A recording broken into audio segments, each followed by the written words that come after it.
সংক্ষিপ্ত করবেন, আমাদের অনেক অনিষ্পন্ন কাজ রয়ে গেছে সামনে। বিসমিল্লাহির রহমানির রহিম।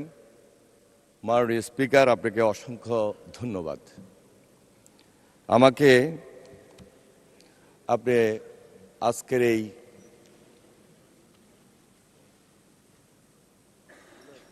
জুলাই অভ্যুত্থানে গণ আন্দোলনে যারা শহীদ হয়েছেন তাদের উদ্দেশ্যে কিছু কথা বলার সুযোগ করে দিয়েছেন। আমি সর্বপ্রথম বিগত আন্দোলন সংগ্রামে যারা শহীদ হয়েছেন,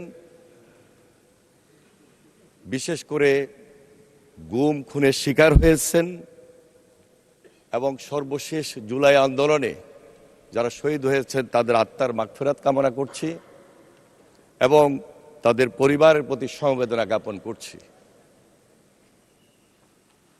আমাদের প্রিয় নেত্রী, দেশনেত্রী বেগম খালেদা জিয়া,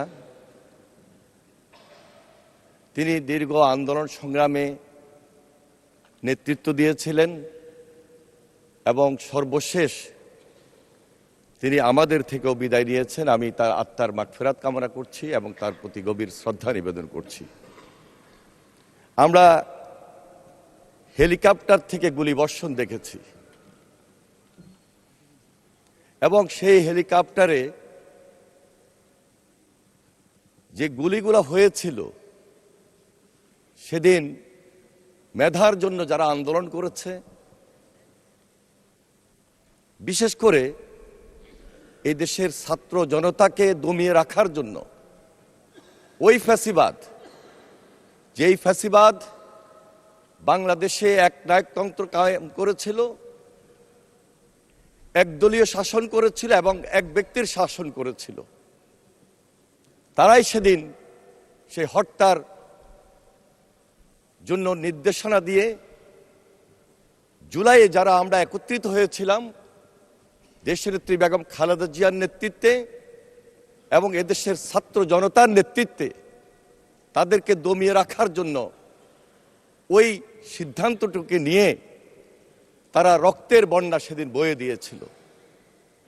শুধু তাই নয়, আমরা যারা সেদিন আন্দোলন সংগ্রামে একত্রিত হয়েছিলাম একের পর এক গ্রেপ্তার করেছিল, গণগ্রেপ্তার করেছিল।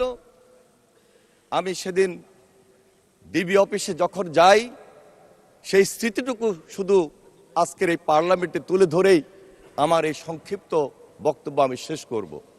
মাননীয় স্পিকার, ডিবি অফিসে যখন যাই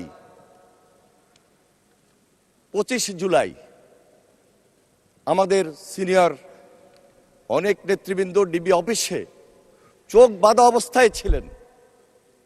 উপর্যুপরি তাদের উপর অত্যাচার হয়েছিল, নির্যাতন হয়েছিল। আমরা একত্রিত হয়ে প্রতিবাদ করি।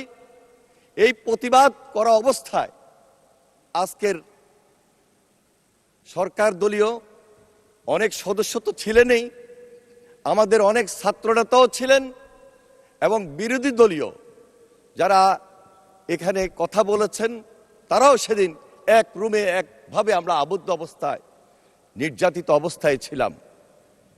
আমরা যখন উপর্যুপরি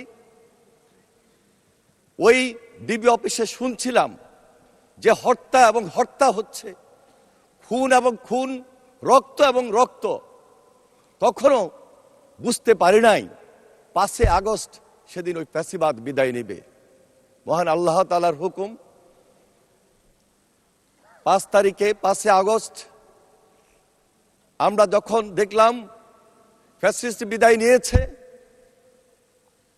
আমরা কান্নায় ভেঙে পড়লাম। জেলখানায় থেকে, জেলখানায় আমরা একে অপরকে আলিঙ্গন করেছি এবং তখন একটা ভিডিও বার্তা যখন পেয়েছি আজকের মাননীয় প্রধানমন্ত্রী জনাব তারেক রহমানের, যে আমাদেরকে এই দেশ রক্ষা করতে হবে, অত্যাচার নির্যাতন যে গুম খুন হয়েছে এর প্রতিবাদে প্রতি উত্তর না দিয়ে, প্রতিশোধ না দিয়ে নতুনভাবে দেশটা গঠন করার জন্য তিনি যে আহ্বান জানিয়েছেন, সেটা আমাদেরকে নাড়া দিয়েছিল বিদায় ধন্যবাদ সেদিন মাননীয় জেলখানা মন্ত্রী। থেকে ধন্যবাদ। আমরা সেখান থেকে আমরা চেষ্টা করেছি আমাদের নির্বাচনী এলাকা এবং আমাদের সংগঠন সহ অন্যান্য সবাইকে সেই মেসেজটুকু দেওয়া যেন আমরা সবাই দায়িত্ব নিয়ে জনগণের পাশে দাঁড়াই।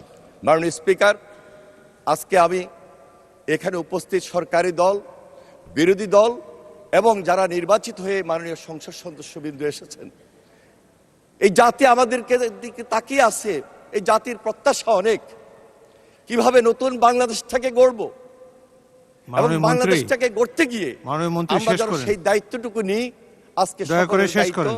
তাই আজকে আমি মনে করছি যে আপনি আমাকে যে সুযোগটা করে দিয়েছেন, আমরা এখান থেকে সবাই ঐক্যবদ্ধ হয়ে নতুন বাংলাদেশ গড়ার ক্ষেত্রে জনগণের পাশে থেকে জনগণের জন্য এই বাংলাদেশ, জনগণের জন্য এই বাংলাদেশটাকে আমরা যেন এই পার্লামেন্টকে, গণতন্ত্রের ভিতকে শক্তিশালী করার মধ্য দিয়ে আজকের এই মাহেন্দ্র ক্ষণে আমরা যেন সেই মাননীয় শপথ মন্ত্রী, নিই। অনেক জনগণের ধন্যবাদ। পাশে জনগণের যে সরকার এবং এই সরকারের নেতৃত্বে গণতন্ত্রের ভিতকে শক্তিশালী করার সবাইকে সে আহ্বান জানিয়ে আমি আমার বক্তব্য শেষ করছি। খোদা হাফেজ। ধন্যবাদ মাননীয় মন্ত্রী। বিদ্যুৎ বিভ্রাটের কারণে আমরা অনেকটা